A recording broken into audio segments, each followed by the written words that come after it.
Cheikh Mamadou Wahab ko fayda kono masala kono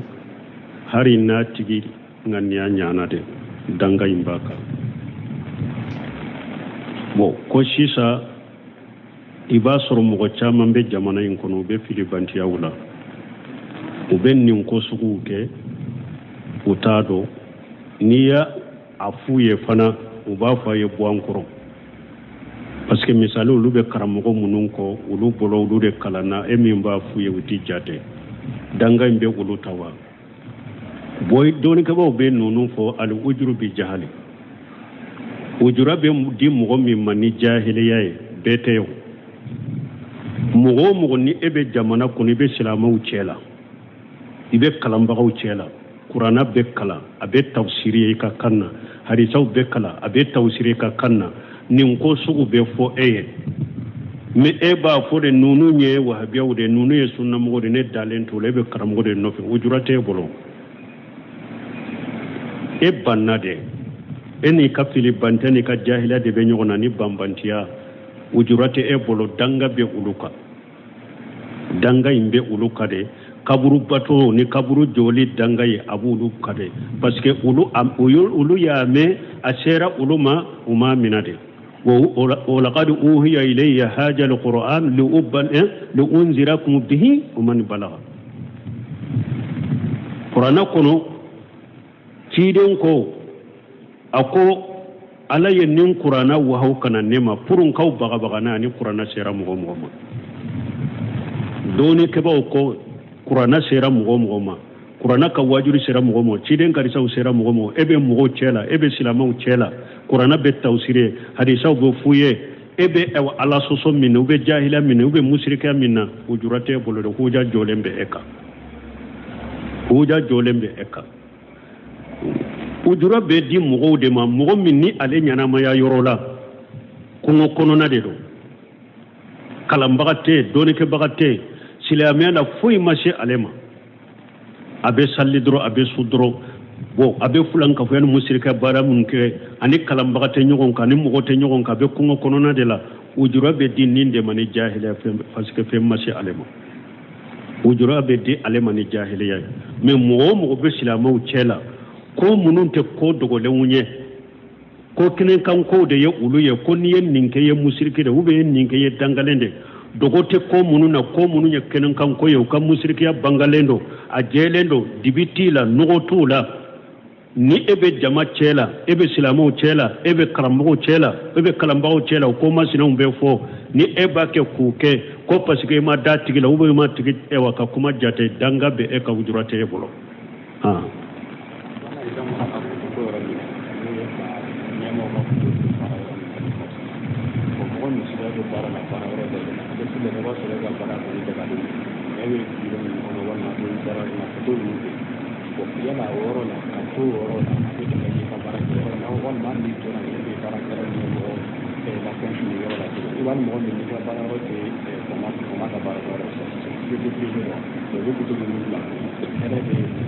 ko foto ko yorola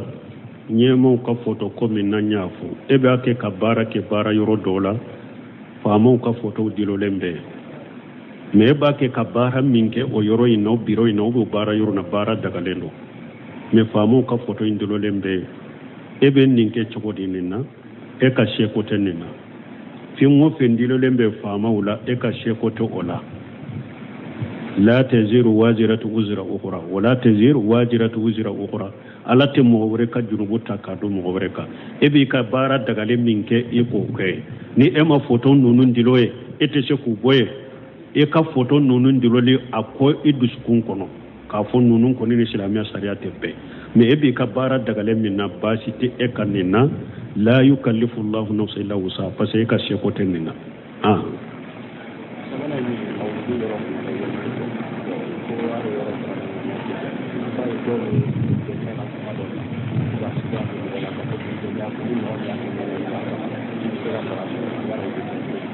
bo ko maulidi yoro an ko ni yake ni har bidiya ke maulidi ke ni ngani anyumai saratiye ko mogo be diloli minke bunte me aka kuma la don binte mu aka kuma nya perepere latige ni nder su kele naya nya perpere latigi ngo buntamiya min fo qitidal siratil mustaqim fi mughalafati ashabil jahim ayakuma info o yoro de la useminu fana nale nin kitabu sarahula kitabu tawhidi ayakuma perpere latigi buntamiya kode ni mugo minye maulidi ke me eta do ko maulidi e bidiya uta aka bidiya ya yere yere do few me e nyana ala bato de do ciden kanu de do e ya ke ni ciden kanu idusukun kono me eta do ko bidiya do bo ako baraji tiye maulidi yere kelila me ala bese ka e sarani kan ngani anyuma ite junubo sorala parce que eta do ko bidiya do eta do ko haramu do me maulidi yere kela ko baraji ti bolo wala de parce que nya fo choko mo ye bidiya de ngani anyuma ya to yorola ako baraji tiye maulidi kelila me etun ta do ko bidiya do e nyana doni ke baga jugu do de e trompe u ko dina do de do e dalembe wulu de la e ya ke ni e wa dina ngania ne ciden kanu ngania de me ita do ko bidiya do baraji tiye maulidi ngania la hari na ya sorala beseka e sarade kan ngania nyumai aya fonninde ka aha me ni mugo mi nyaado maulidi e bidiya do e ya do maulidi keli e bidiya de u be afora e ko maulidi keli e haramu de ni e maulidi ke o kanka hari ni e kan ganiya nyana maulidi keli baraji tiye junubu be e sarate e parce que ya do kaba ko haramu da famurawa bo munum be maulidi nke jamana in kono yala ubado ko birado ube tado ubaka haramu do ube tado ubado aforu ye kutubawula aforu ye arajula aforu ye aradu kweruka donc hari ni uluko uluye maulidi keni ciden kanunde tinyatola bunteme ka kuma te wuluma de bunteme ko ni mo min tado de me wulu bado junubu be wulula ngani anyuma kote marase wulu tala anko abdullah ibn mas'ud de lakana mo wula mo kelembu cela sabbihu kaja wa hallilu kaja ayallahu ila fawni hakke ayallahu akbar fawni hakke abdullah ibn mas'ud ko ako awuna na ni bidiya de bidiya minyeto nyale ube ayuye doni soro minte cire nakase bobo ko subhanallah ko abdullah muhammad mo ante se ka doni soro minte cire nakase bobo o anta amman ni lanyini ni foya amman ni ndabo foy kama foni hera nyinite ako kam min muridi lil khairi lan yusibahu ako hera nyini baga chayara ima bese wabama hera nyini baga chayara ima bese wabama donc abdullah bin mas'ud ya yira hari nu ya ko ninga ne nyumani hera nyini de saratu aw anko ababurda ta bunniyari fana tuma mi ciren ko kutubala min yalla ya kantige kutuba akoni mu gommi nye kala ya faga salli kenenye sogode bi bolo ko cide ne in kala ya faga sanin kana salli kene kade me ma ke fe ngure kama pour nan sagira kabo salli kene kadoro fantam ne ka sigi nyogon fantan de kacha fantaw na sogo soro jonna ani ne e yere nana kabo salli kene kadoro na sogo dima jonna nya faga ni nganya da ako saatu ka saatu lahami ciden ko ababura ta bunniyari ma koy ka saga sogo de bi bolo akera ni ngane nyuma ma ke ngane nyuma me ako sogo de bi bolo la ya tede ako sogo de bi bolo awa ko cire me ba deni do be mbolo ni nin kera sogo e kaba yani ni nyo ba deni faka ka ko le yo be wasalla ya wala ako bi la sa e wasalla yala ani foni mo mi be ko mi choko sino ateke la ya amru musina bari istimbatu ke ni hadisala ako ni hadisa ya iranna ni hada madenye bidia ke hari na ya sur e ko ya ke ni ngani nyuma ni ngani akanya temina ye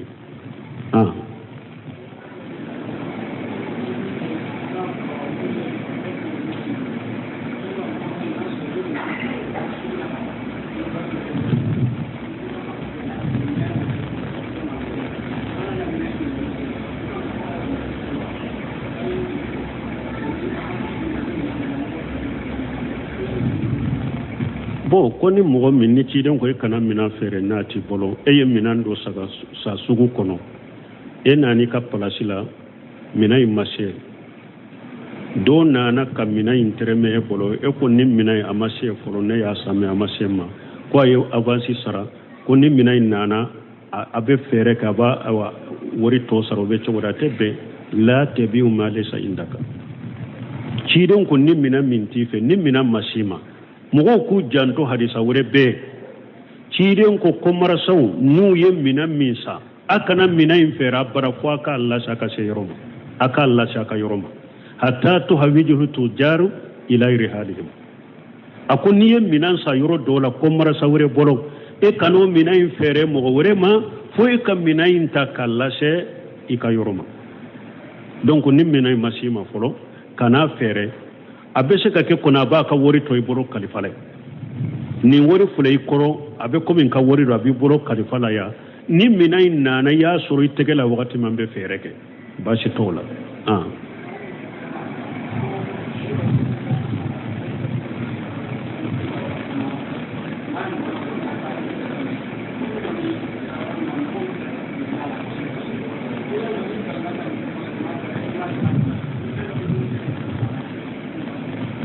bon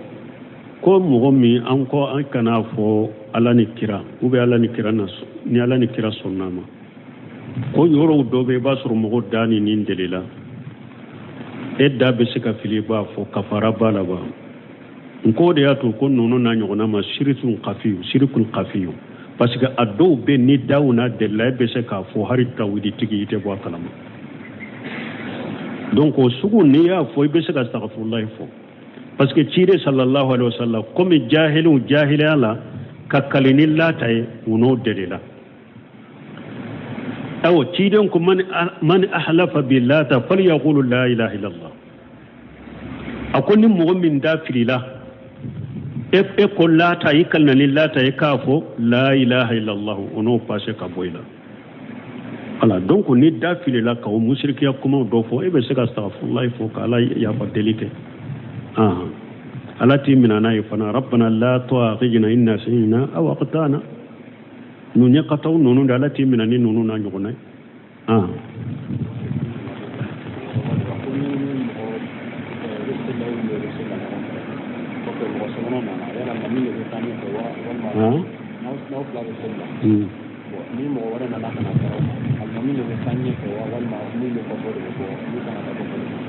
bon ni andalla kanin jabiya kakoro bon koni mogo fula ene alimami e jora alimami kinina be salli mogo sabana nana aw mogo fula de beta kofe ube alimami de beta nyefe aw fula de beta kofe ciden della ka salli do nana a jora ciden kinina ko to salli la mogo were nana jora ciden numanna ciden nin fula be minana kofe lay ayu fula be minate ku bila kata kofe ayo fula mena ku bila kata kofe donc aw mogo fula de bebo kofe abeta kofe o anna ya soro kofe la joyoro sidete joyoro ben nyefede wala ale mami beta nyefe wala aw beto aw nola mais ni joyoro kene be kofe aw mogo fula de beta kofe abe ale mami to aka joyoro la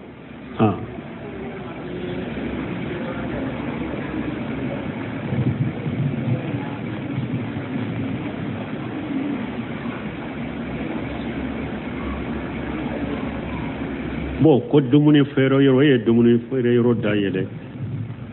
e muso de bilaye ale de be dumuni to be ko bay sarawede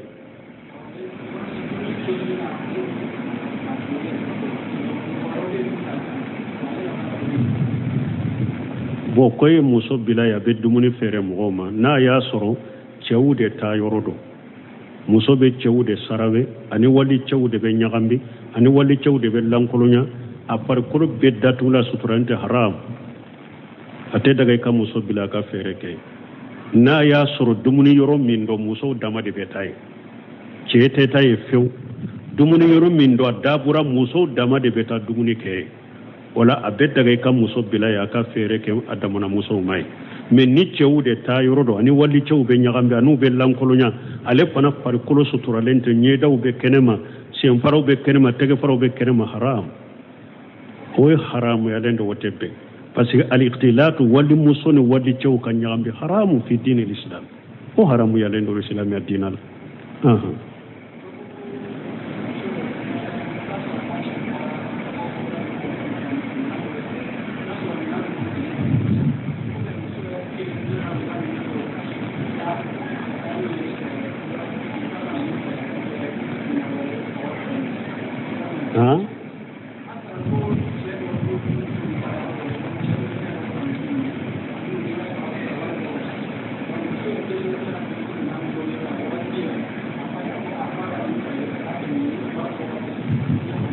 Bon, ko muso do muso ana cɛ bɛ taa yɔrɔw la ka taa minan san yɔrɔ la cɛ bɛ minɛnw dɔ san muso ye minan ninnu piri ka gɛlɛn mais n'u nana so muso in bɛ o minɛnw ta ka taa bitigitigi fɛ u sanna yɔrɔ min ko a ka minɛnw falen minan wɛrɛ la min sɔngɔ ka nɔgɔ a ka wari tɔ sagalen ma o bɛ cogo di bon n'a y'a sɔrɔ cɛ jɛnɛnen tɛ nin ɲɛ a tɛ daga ka nin kɛ cɛ y'a ka minan min san ka d'i ma i bɛ baara kɛ ni o minan de mais ni wa cɛ yɛrɛ jɛnɛlen don min na a jɛnɛni nin ɲɛ a bɛ nin dɔn ou bien a y'a sara cɛ ma ko ne y'a sa ye de ni yɛrɛ y'a kɛ cogo ma b'i bolo baasi t'a ka o la mais ni cɛ ma jɛ n'a ye a tɛ daga k'a kɛ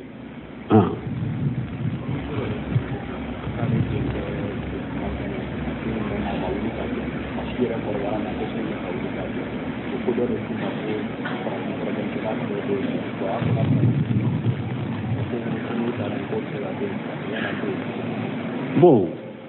ko mɔgɔ dɔ ko ale den a man kɛnɛ a mɛnna a ma taama de ko dɔ ko ale ma furakɛlikɛla dɔ bɛ a y'a fɔ ka fara ka ko jinnatigi don ko a bɛ daga ale ka taa a den furakɛ o fɛ wa a tɛ daga i ka t'i den furakɛ o fɛ Mawiyatu ibn Hakam tuma min ale silamɛyara a ko ciden ma a ko kanw to jahiliya la kolonfirinanw an tun bɛ taa u sɛgɛrɛ ciden ko fala ta'tihim a ko a kana taa u fɛ dɛ a kana t'u fɛ a dɔnna ko mɔgɔ o mɔgɔ furakɛli la a bɛ lajɛli kɛ hari ni a ko a tɛ lajɛli kɛ a bɛ fura dagalen de d'e ma kana taa fura k'a fɛ kana taa yɛrɛ fura k'a fɛ ciden ko la ta'tihim a ko a kana t'u fɛ dɛ jan ka farala ka ko jinnatigi don mɔgɔ min ni tawhiditigi don sunna mɔgɔ don silama ɲuman don taa i den furakɛ o fɛ mais a dɔnna a fɔra ka fara ka ko mɔgɔ ye jinnatigi ye hari ni o ko a bɛ fura dagalen de d'i ma a tɛ daga i ka t'i yɛrɛ furakɛ o fɛ parce que a bɛ se k'a fɔ parce que e tɛ lajɛli fɛ a bɛ se k'a fɔ n tɛ lajɛli kɛ aw ye n bɛ fura dagalen d'i ma mais ni e bɔra ou bien n'ale donna a ka so kɔnɔ a t'a ka kow kɛ a bara fɔ a ka lajɛli de kɛ donc a tɛ daga i ka t'i den furakɛ o tigi fɛ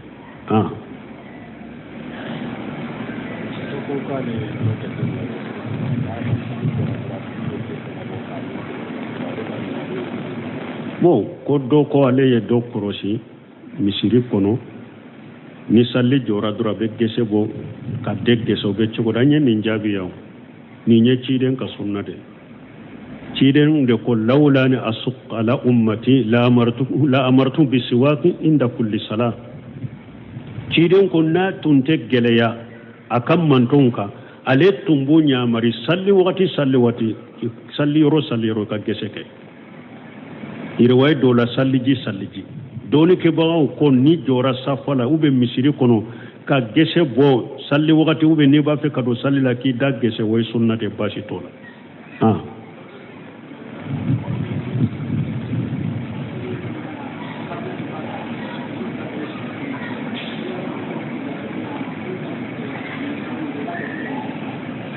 bon ko dɔ ko n'i bɛ sali la ni kabula ni bada y'i sɔrɔ u bɛ juman kɛ dɔɔni kɛbagaw ko ni nin fila ɲɔgɔnna y'i sɔrɔ donc i ka kabula kɛ ko ni nuna ɲɔgɔnna y'i sɔrɔ kabula y'i sɔrɔ bada y'i sɔrɔ i k'a kɛ kabula ye o b'i wasa bada la kelen kɛ dɔrɔn hari ni mɔgɔ min t'a kiiri don parce que dɔɔni kɛbagaw bolo kabula kan ka kɛ yɔrɔ min i ka bada kɛ bada kan ka kɛ yɔrɔ min mais ni mɔgɔ mun t'u bɔ ɲɔgɔn na n'i ye kabula kɛ bada yɔrɔ nɔ la o bada kɛ kabula nɔ la a bɛɛ bɛ wasa kɛ wala nin sugu la i bɛ kabula de kɛ o bɛ wasa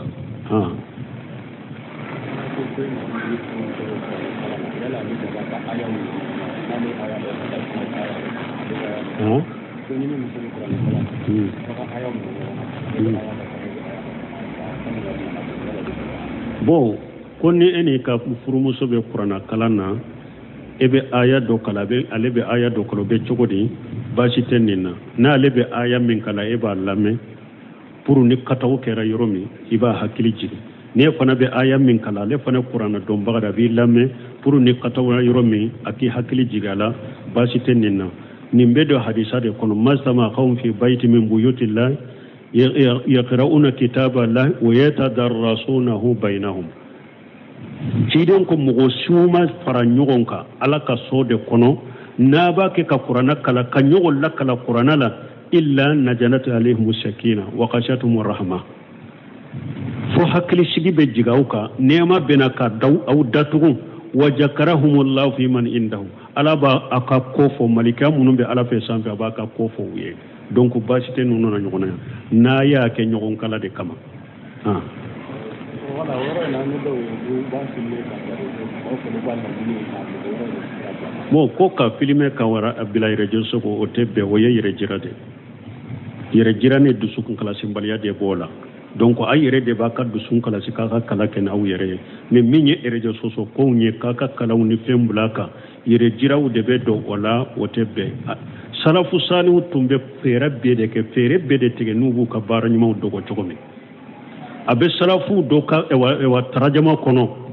nu do na u ka so kono hari ka musahabi ka qur'ana min bu ka so kono nu ya do mo do ba fe ka do ka so kono be qur'ana indogo de puru kana qur'ana nye ni ba do ko lu be qur'ana kala be qur'ana dogo ilade don onu ka muso dalembe unu ka kunkolo nu ka muso kunkolo be kunkolo na danna kelen kade me ulu be ala kola u be ala ko sumala u be kasi fu nyeju be suru ka muso te bo kalama nubu ka bara u dogo donc salaf salu tumbe fere bedeke ku ka bara nyuma u dogo me an ta kera akisu kontere an fana be fere bedeke ka bara ka bo kenema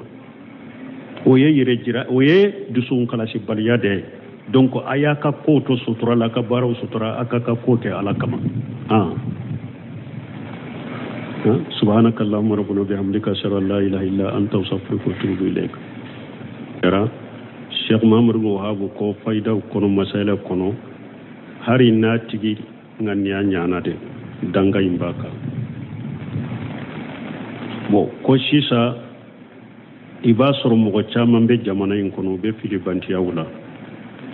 uben nin ko sugu ke utado niya afuye fana uba fa ye buankoro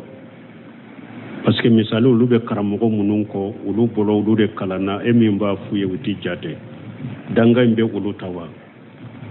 boy doni ka bo be nunu fo al ujru bi jahali ujura be di mo mi mani jahiliya bete yo mo ni ebe jamana ko ni be silama u chela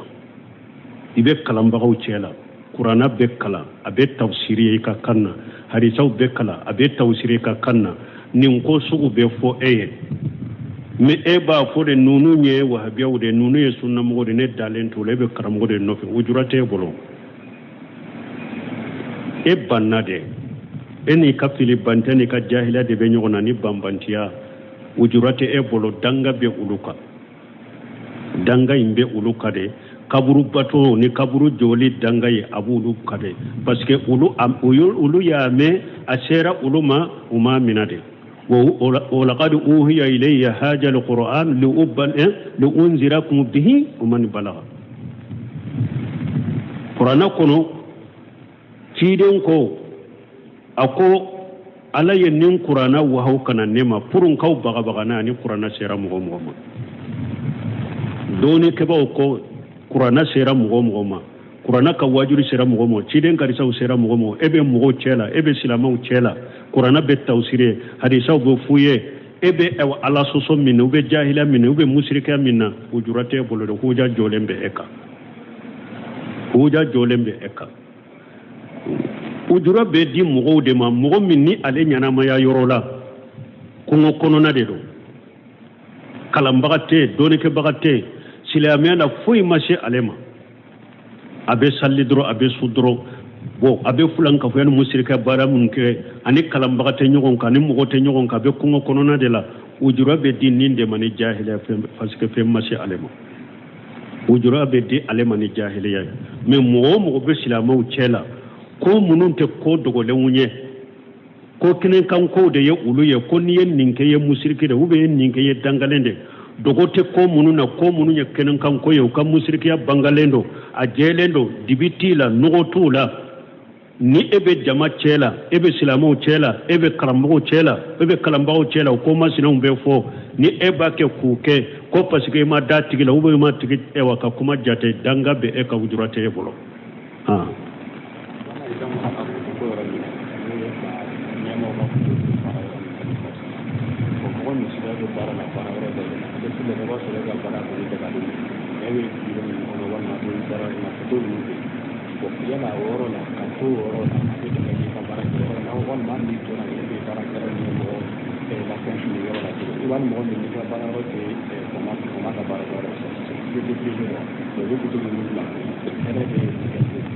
ko foto ko yoro la nyemo ka foto ko min na nyafu ebe ake ka bara yoro dola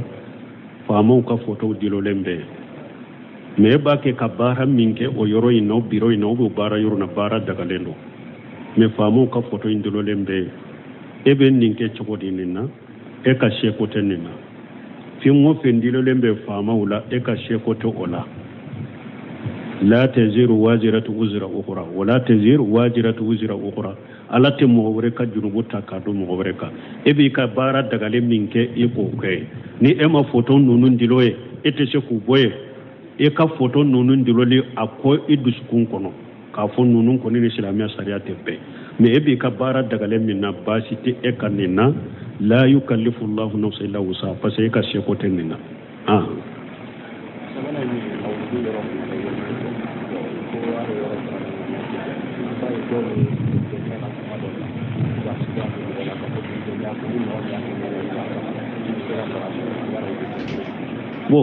ko maulidi yoro an ko ni yake ni har bidiya ke maulidi ke ni ngani anyumai saratiye ko mogo be tiloli minke bunte me aka kuma la dum binte mu aka kuma nya perepere latige ni nder sukele naya nya perepere latige ngo bunte me min fo kati dal siratul mustaqim fi mughalafati ashabil jahim ayek kuma info o yoro de la useminu fana nale nin kitabu sarahula kitabu tawhidi ayekuma imperpere latini bunte mi akode ni mugo minye maulidi ke me eta do ko maulidi e bidia uta aka bidia ya yere do few me enyana ala bato de do chiden kanu de do e ya ke ni chiden kanu idusukun kono me eta do ko bidia do bo akobaraji tiye maulidi yere kelila mais ala bese ka esara ni kanga ne nyuma ite junubu surala parce que eta do ko bidia do eta do ko haramu do mais maulidi nyere kera ko barajiti bolo wala de parce que nya fo choko mo ye bidia de ngani nyuma ya to yorola ako barajiti ye maulidi nkelela mais etun ta do ko bidia do e nyana doni ke baka jugu do de e tromper u ko dina do de do e dalembe wulu de la e ya keni e wa dina ngania ne chiden kanu ngania de mais ita do ko bidia do barajitiye maulidi nganiala hari na ya sorala beseka esara de kan ngania nyumai aya fonninde ka mais ni mugo minyado maulidi e bidedo e ya do maulidi keli e bidade o be afora e ko maulidi keri e haramude ni e maulidi ke o kanka hari ni e kan ngania nyana maulidi keli barajitiye junubu be e sarate e parce que ya do kabako haramuda famurawa bo munum be maulidi nke jamana in kono yala ubado ko birado ube tado ubaka haramu do ube tado ubado aforu ye kutuba ula aforu ye arajula aforu ye aradu kweruka donc harin ni ulu ko lu ye maulidi ke ni ciden kanun de tiya tola bunte me ka kuma te wulu made bunte me ko ni mo min tado de me wulu bado junubu be wulula ngani nyuma kote marase ulu tala anko abdullah bu masud de lakana mo wula mo kelembu tela sabbihu kaja wa hallilu kaja ayallahi la fawni hakke ayallahu akbar fawni hakke abdullah bu masud ko ako awuna na ni bidiya de bidiya minyeto nyale ube ayuye doni soro minte chire na kashe bobo ko subhanallah ko abdullah bu masud mo awunte se ka doni soro minte chire na kashe bobo wa anta amman ni lanyini ni foya amman ni ndabo foy kama foni hera nyinite ako kammu min muridi lil khairi lan yusibahu ako hera nyini baga chayara ima bese wabama hera nyini baga chayara ima be sababa ma donc Abdullah bin Mas'ud ya yira hari nu ya konin ngane nyumani hera nyini de saratu aw anko ababurda ta bunniyari fana tuma mi ciren ko kutubala min yalla ya kantige kutuba akoni mugo min ye kala ya faga salli kenenye sogode bi bolo ko cide ne kala ya faga sanin kana salli kene kade me ma ke fe ngore kama pour nan sagira kabo salli kene kadoro fantam ne ka sigi nyogon fantan de kacha fantaw na sogo soro jonna ani ne e yere nana kabo salli kene kadoro na sogo dima jonna nya faga ni nganya da ako saatu ka saatul lahami ciiden ko ababurata bunniyari ma koy ka saga sogo de bi bolo akere ni ngane nyuma ma kere ngane nyuma me ako sogo de bi bolo la yatede ako sogo de bi bolo awa ko ciire me ba deni do be mbolo ni nin kera sogo e kaba yani ni nyo ba deni faka ka ko le yo be wasalla ya wala ako bi la sa e wasalla yala ani foni mo min be ko mi chogo sino ateke la ya amr musina bariye stimbatu ke ni hadisa la akon ni hadisa ya iranna ni hada madenye bidia ke harina ya sur e ko ya ke ni ngani nyuma ni ngani akanya temina ye